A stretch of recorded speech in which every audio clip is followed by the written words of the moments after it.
You'll fall for me. Today or tomorrow novel audiobook.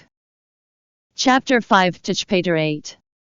The next day, Clarissa exited Twilight Company with the chief editor, Jane White. They were on their way to meet with the director and investors of the world. Clarissa would rarely attend such lunch meetings. She was but a homebody, and a very beautiful one at that. Given her beautiful looks and reputation as a best-selling author, the men in the room couldn't help themselves from leering at her, putting her on the spot as they shifted the topic to her. Clarissa excused herself from the private room, her face blushing because of the alcohol. After splashing cold water on her face to cool down, she started racking her brain for an excuse to leave first. As she exited the restroom while sending a text, she looked up and realized she had gone the wrong way. She was just about to leave when she heard a voice in the corner. "What is it that you don't like about me, Mr. Tyson? Why can't we give this relationship a try? I've loved you since the day I met you. Even if you don't like me now, you are still single. Give me a chance, please." Clarissa listened as the woman sobbed. "My heart would have melted if I were a man." Yet the man remained silent. "Matthew!" the woman shouted. Clarissa stopped short, only to see Matthew walking out from the corner. The woman had caught up to him and was hugging him from behind. "You!" The woman froze at the sight of Clarissa. "Claire!" Matthew called out abruptly before Clarissa could feign ignorance and walk away. Her legs gave way, and she almost fell. The woman gave Clarissa a hostile once-over. Matthew's lips curled into a smirk as he distanced himself from the woman and cast Clarissa a suggestive glance. "Come here, Claire," he ordered, allowing no room for rejection. Yet his tone sounded somewhat gentle. Damn it! Clarissa could feel that the man had something sinister up his sleeves. Hello, Uncle Matthew." She let out an awkward chuckle. "What a coincidence. Uncle Matthew, you are Mr. Tyson's niece." Yeah. Come here," Matthew repeated. "Uncle Matthew, I'm here with some friends, so I'll just..." Clarissa had barely taken a step when Matthew approached her in large strides, embracing her while caressing her waist with his fingers. He tugged his lips into a wicked grin at her expression. You Uncle Matthew," Clarissa stammered, wanting to push him away. However, his action and her term of endearment only made them look as though they were flirting with each other. "Why are you still calling me Uncle Matthew?" The woman's expression clouded over as she shot Clarissa a death glare. "She seems to be in her 20s. And here I thought he's a mature man who is not into young girls like the others. Guess I was wrong. I didn't know you are into this, Mr. Tyson," the woman mocked. No, you must have misunderstood. Matthew tightened his grip around Clarissa's waist, forcing her to shut up. "You know, I'm a man too, Miss Cole. The man you love is not the real Matthew Tyson. Do the Tysons know about this niece of yours? Is she even qualified to be the daughter-in-law of the Tysons? I'm afraid that's none of your business, Miss Cole." The woman turned on her heels and marched off. Clarissa looked up at Matthew with a frown. Before she could even open her mouth, he had already let go of his hand and stepped back. His gaze began to settle. His sudden change in behavior shook her. "Mr. Tyson, did you just... Let's go." Matthew cut in and strutted off. Clarissa pulled a face at Matthew behind his back. She could only admit that she had used up her luck and would have to move out of the Tyson residence as soon as possible. "Clarissa, what took you so long?" The chief editor had come out to look for her, and thinking that the tall and handsome man beside her was just a customer, she pulled Clarissa by the hand and dragged her back to the private room. "Mr. Knight has been looking for you, Clarissa. I think he fancies you. Actually, I gotta go. Jane, my friend is here to pick me up," Clarissa cut in, then turned to Matthew, whose back was facing her. "Wait for me, Uncle Matthew. You are going too fast." It was Clarissa's turn to use him this time. He stopped in his tracks and looked back. I gotta go. Jane. Tell them I'm sorry. Will you? Bye, she said hastily, then jogged up to Matthew with an innocent smile. There was a flicker in his eyes, but he said nothing as they exited the restaurant together in silence. While Matthew got into the car, Clarissa took out her phone to call herself a cab when his voice sounded. Get in. Huh? Oh, it's okay. I've already. Clarissa swallowed her words at the man's piercing gaze. She opened the door to the back seat and sat far away from him. Where to? Oh, anywhere is fine. So long as it's convenient for you. I need an address. To the Tyson residence. Clarissa said sheepishly. I'm gonna pack up and head to a hotel. Is it uncomfortable living at the Tyson residence, Miss Quigley? No, it's not. I don't want to be a nuisance to the Tysons. You all have been very nice to me and I appreciate that. However, I'll be staying in D-City for quite some time for work. I don't think it's appropriate that I prolong my stay here. Matthew remained silent. It wasn't until they arrived at the Tyson residence did Clarissa felt relieved. Go on with your day, Mr. Tyson. Goodbye. She flashed a polite smile, wanting to send him off. Pack your stuff. What? You are going to a hotel, aren't you? Oh, just carry on with your work, Mr. Tyson. I can manage. Matthew shot her a look, leaving Clarissa no choice but to get her suitcase from the room and back into his car. Upon arrival at the hotel, she said, Thank you very much, Mr. Tyson. And so sorry for the trouble. Goodbye. Goodbye. Let's not see each other again.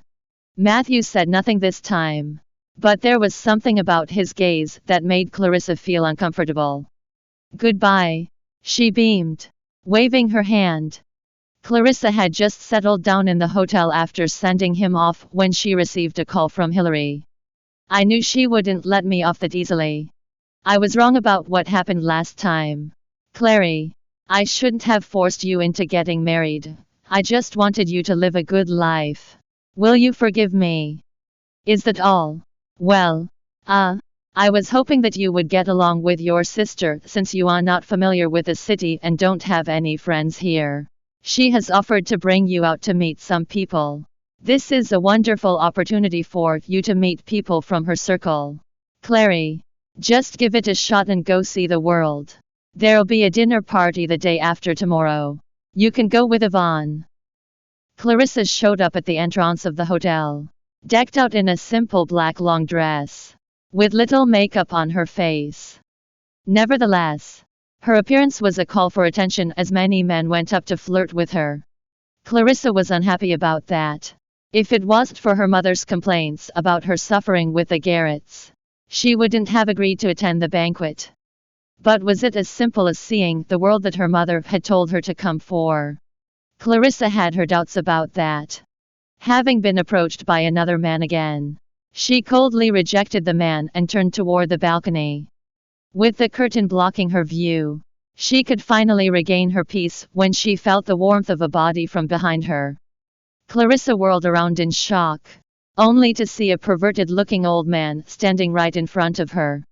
As she reflexively dodged away, the man stood where he was, flashing a salacious grin. We meet again. Clary, how nice is that? The man was none other than the old man the Garretts had introduced to her. Clarissa trembled in rage as realization dawned on her that it was yet another trap. Looking at the man angrily but warily, she wanted to walk around and leave, but the man stopped her. Step aside, Mr. Jensen. Why the cold face? Clary, we're gonna become a family. Eventually. Let's just take this time to get to know each other. Shall we? Family. My foot. Move aside before I scream for help. Go ahead. People will probably think that I'm only flirting with my fiancé. Relax. Clary, I know these people here. But you. Will anyone believe you? Besides, the Garretts have approved of this. Stop being so stubborn and behave yourself. I promise I'll be nice. The old man pounced on Clarissa. But she wouldn't even give him a chance as she lifted her dress and booted him in the stomach before running away. So this is why they insisted I come over today. Huh? How could I be so stupid? Why did I go soft for that woman who was supposed to be my mother? Clarissa quickly left the banquet without saying hi to anyone. Stay where you are. Clarissa. Yvonne's commanding voice was heard from behind. Clarissa simply ignored her and headed for the elevator. Yet Yvonne still caught up to her as she stood right before her and lifted her hand. Clarissa reckoned her stepsister was about to slap her. With rage burning in her stomach, Clarissa swiftly grabbed hold of her wrist and shoved her aside, causing her to fall. You *tch. Yvonne screamed. How dare you hit me? You little. No one had dared to treat her like that since she was little. Like a madwoman, she charged at Clarissa from behind, tugging her hair. The latter yelped in pain and fought back, pulling her hair with one hand while clawing her arm with the other. The women engaged in a catfight, none of them yielding to each other until Hillary and Zach came to separate them. Without a word, Hillary even gave Clarissa a tight slap across the face. Her gaze wasn't that of a mother's, but of disappointment and mostly disgust. Hillary spun around emotionlessly and went to comfort Yvonne. Clarissa wondered if the eyes darted at her were those of sympathy or mockery. She fixed her hair in her clothes and walked away nonchalantly. She found herself in a quiet corner away from the crowd, where she eventually got to her knees and broke down. It wasn't until the air was suddenly thick with cigarette smoke did she regain her composure. She rubbed her eyes with the back of her hands. Just as she was about to leave, she saw a man leaning against the wall, smoking and looking mature and charming, as usual. How long has he been standing there? Did he see me in that disheveled state just now? Perhaps she had been staring at him for a long time because the man suddenly looked over. Clarissa dragged her feet to the man, who then scrutinized her from head to toe. Her cheek was swollen and unkempt in appearance. We meet again. Mr. Tyson, she said awkwardly. Matthew remained cool and aloof and imperturbable. Who am I kidding? Why did I even talk to him? Are you that useless? He piped up just as she was about to walk away. What? Clarissa was momentarily stunned. Do you not know how to fight back? Are you such a coward? Is he mocking me? Well, what can I do? It was a 1 versus 3 situation. And one of them was my mother, my own biological mother. Are you asking me to hit my mother? Clarissa spat with sudden fury. Tears streamed down her face as she forgot how she was nervous about him before. Matthew watched as Clarissa cried. You are pretty feisty. How can I not be after what happened to me? Matthew's lips curled into a smirk, his eyes fixating on Clarissa. Oh God! Was I too rude? She eventually calmed down as fear overtook her wrath. He was her best friend's uncle. She shouldn't have snapped at an elder. It was plain rude. Why is he staring at me like that? Does he think there's a problem with me? Clarissa maintained a safe distance, seeing that he was always on the alert. She was afraid that he would overthink, especially after their many chance encounters. I'm sorry, Mr. Tyson. She apologized, her attitude taking a 180-degree turn as she bent down and bowed respectfully. Matthew cocked an eyebrow at her action. I'm really sorry. I shouldn't have done that. Are you apologizing to me?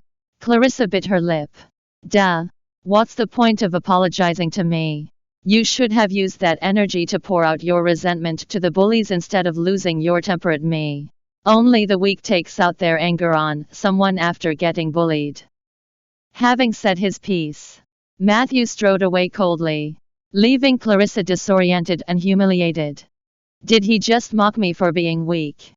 Yeah. Who am I to get mad at him? I should have vented my anger at them, my so-called family, instead of him. When Hillary came to Clarissa's hotel, the latter answered the door readily. Good. She's here, Clarissa thought. I will make her pay for what she did. Before Clarissa could speak, tears rolled down Hillary's cheeks as she cried that her hands were tied. Clary, I'll be honest with you. Mr. Jensen is the owner of the company Zach wants to collaborate with. He had no choice but to introduce you to Mr. Jensen. He wanted to introduce Yvonne. But Mr. Jensen saw your photo and insisted on meeting you. Ha! Clarissa sneered. So you sold me out. No. We wanted to pacify Mr. Jensen for now until Zach can excuse himself. He's really sorry about this. We didn't know Mr. Jensen was at the party that day. We wanted to introduce you to the other young men there. No one is forcing you to do anything. If you take a liking to any of them, you can get to know them slowly. None of us knew that would happen. Clarissa was unfazed by her mother's long-ass explanation. Are you done? Clary, I'm also in a tight spot. I don't understand. And I refuse to understand. You abandoned me 12 years ago to marry into a wealthy family. You should bear the consequences yourself. Stop complaining to me. I'll take care of you when you are old. But other than that, I don't have any obligation to ease your burden. Clarissa was firm. Please leave now. Hilary frowned. Nevertheless, she left as Clarissa insisted on ushering her out. She walked out of the hotel and climbed into her car, where Zach had been waiting. That brat refused to listen to me. I should have strangled her to death back then. Zach chuckled helplessly. Don't say that. What will you do now? Let's wait and see. We were too anxious back then. Zach. She already had her guard up after our first attempt to let Patrick bed her failed. Jensen couldn't wait. I had to follow his wishes. After pondering briefly, Hilary suggested, Zach, Jensen is the only one who can save our company in D-City. That brat is quite pretty. I believe she's worth more. Jensen offered us too little. What do you think? Zach nodded in agreement. You are right. I'll find a way to appease him for now. Meanwhile, at Matthew's office in Tyson Corporation, Donnie was reporting Clarissa's background check to Matthew. Nothing seemed suspicious about her. Clarissa Quigley got to know Miss Tyson back in university. There's nothing strange about their encounter. It was Miss Tyson who spoke to Clarissa first. You bumped into her at the hotel because the Garretts sold her to Patrick Jensen so he'd help replace the missing funds in their company. Was everything a pure coincidence?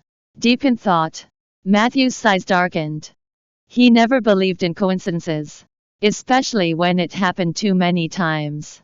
When everything seems fine, that's a huge problem. Clarissa followed the real estate agent around D-City to view different rental houses, both expensive and cheap in different locations.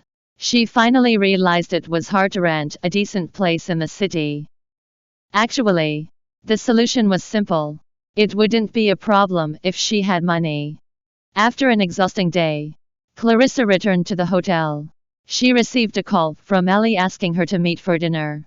The address of the location was sent to her soon. Clarissa took a quick shower before heading out. When she arrived at the restaurant, the server led her into a private room.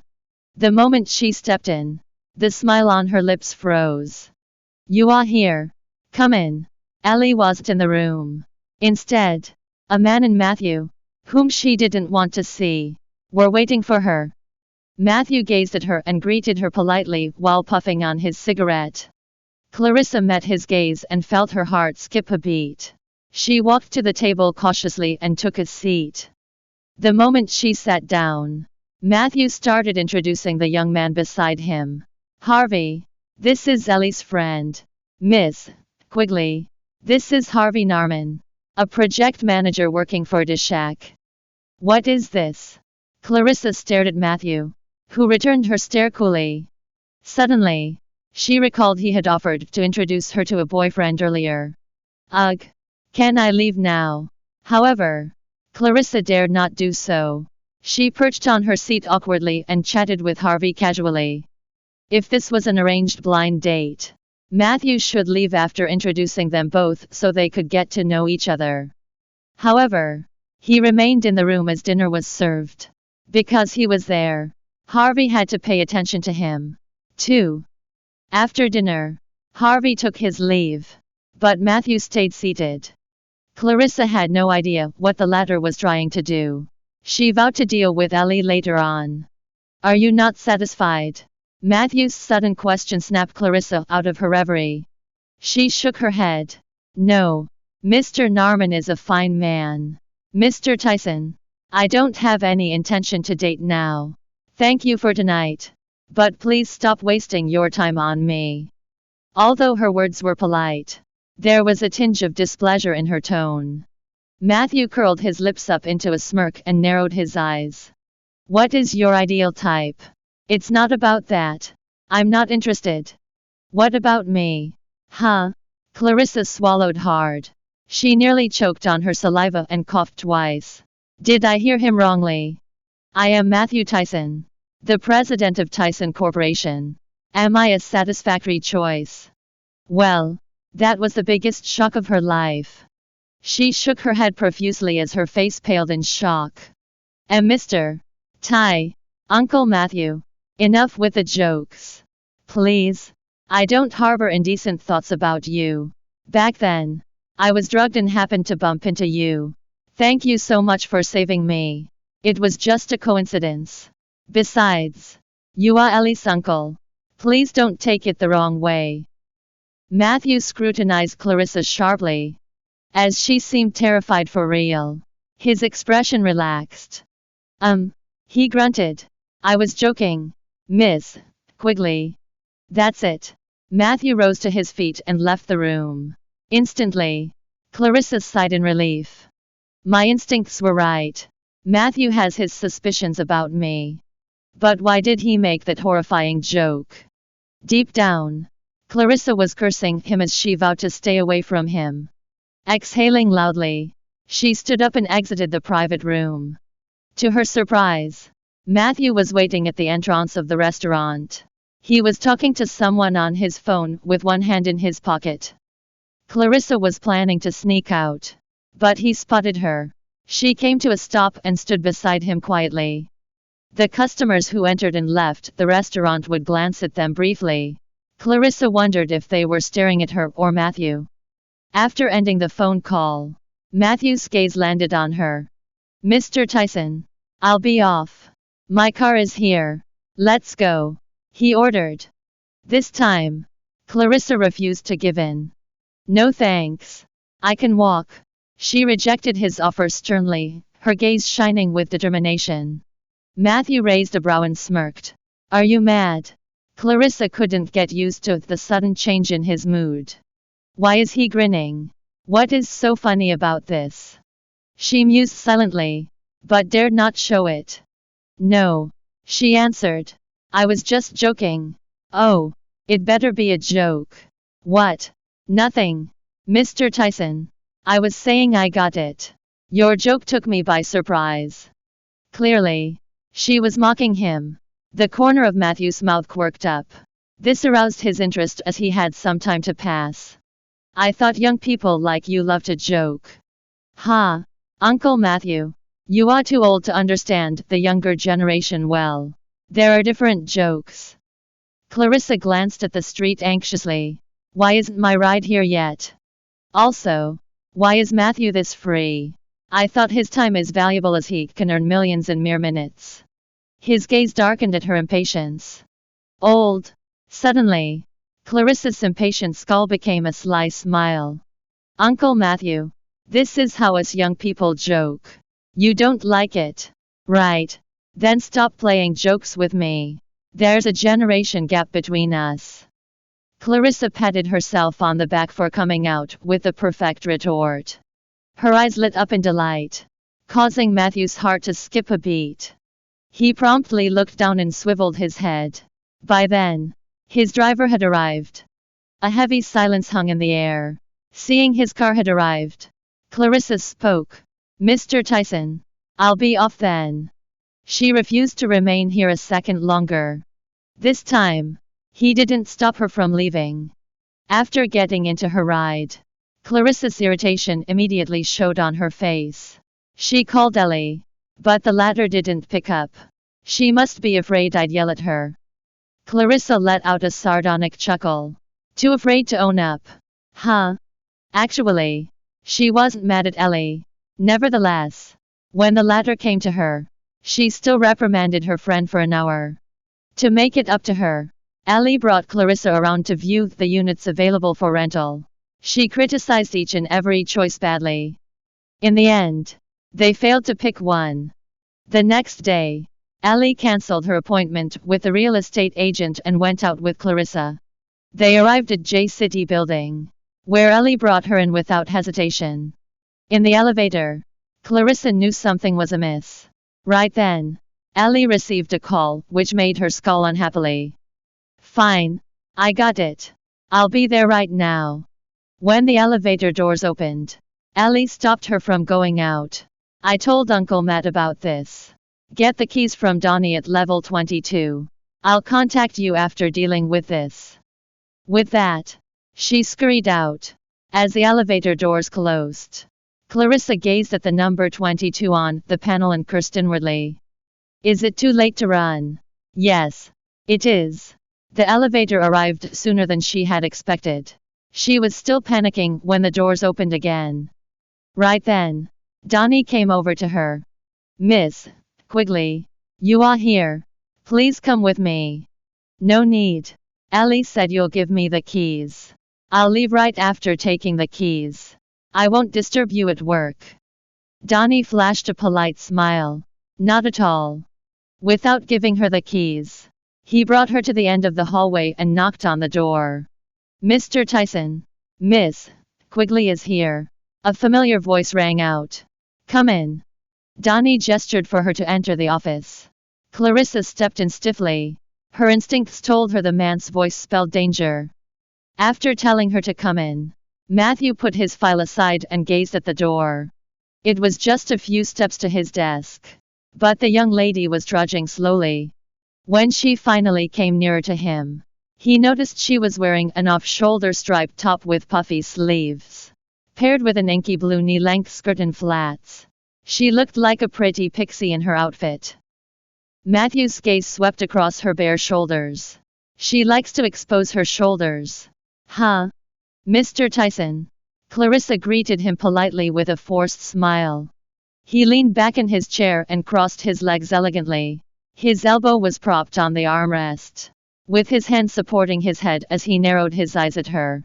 The collar of his shirt was slightly apart with his sleeves rolled up to his elbow. He seemed relaxed. Matthew retrieved a packet of cigarettes lying on his desk and whipped one up. After lighting a cigarette, he took a puff. Clarissa was fidgeting uncomfortably under his sharp gaze.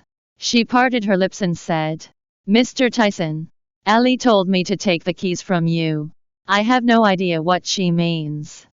Matthew took another puff before explaining.